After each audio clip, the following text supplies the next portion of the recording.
Hello, my name is Enji Alabadi, and this is my Lab 1 Constant Velocity report. To begin, let's review the objective and methodology for this lab. I set out to analyze the constant motion of an object and compare it to a computational model. In order to do this, I first observed the motion of some object that was moving at the same speed without changing direction. I chose a basketball. Then I analyzed the video of the basketball using Tracker in order to find the object's position and corresponding time. Then I used GlowScript to create a computational model that predicted the position versus time of the basketball in question. Finally, I plotted the observed and expected position versus time of the basketball. Now let's go over some background information.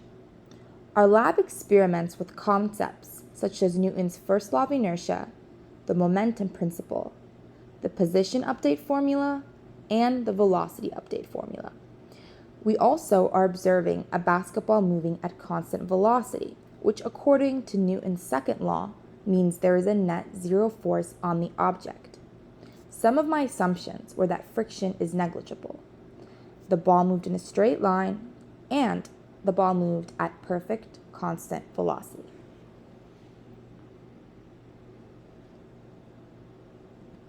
Here is the video that was inputted into Tracker of the basketball rolling across the floor at constant speed and in a straight line.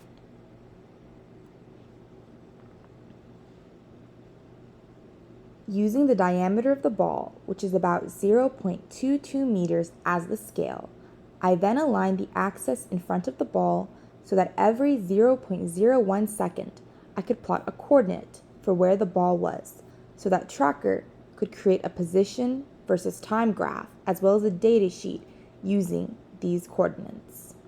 Some of the data from Tracker included the initial velocity, the overall time interval change, the total time the ball rolled, as well as other data points. Using the previous data from Tracker, I created a computational model in GlowScript.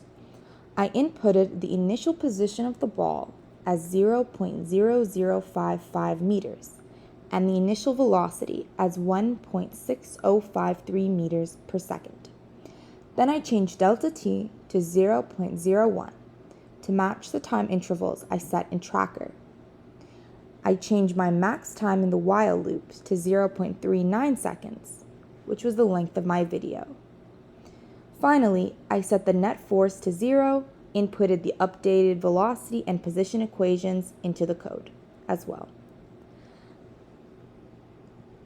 After inputting this into the code in GlowScript, a 3D model of the basketball moving and a position versus time graph was produced, as seen below. Some of my inputs were mass of basketball, change in time, net force of 0, position update formula, and the previous ones I stated. Using Excel, I compared the observed model and predicted model on a position versus time graph. The pink line is the observed position, the one got from Tracker. The purple line is the predicted position, the one I received from GlowScript. As you can see, the observed line is slightly curved, while the predicted model is perfectly linear. This is likely due to the friction of the carpet acting on the basketball. In order to fix this, I could have cut the video shorter so that I would be more likely to capture the ball while it was at constant speed and not include the time change as the ball slowed down due to friction. Now, what if the axis was flipped from positive x to negative x? The initial and final position would all be negative, and time would be positive, therefore causing velocity to be negative.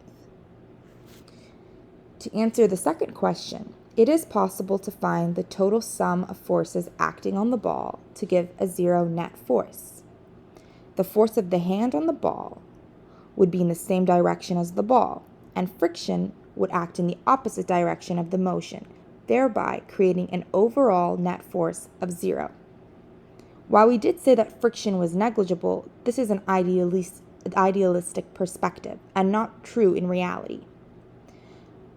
However, there could be other forces acting on the ball and canceling out with other forces that we do not know and cannot account for, but we can get an overall good picture using Newton's second law. Thank you for watching my presentation.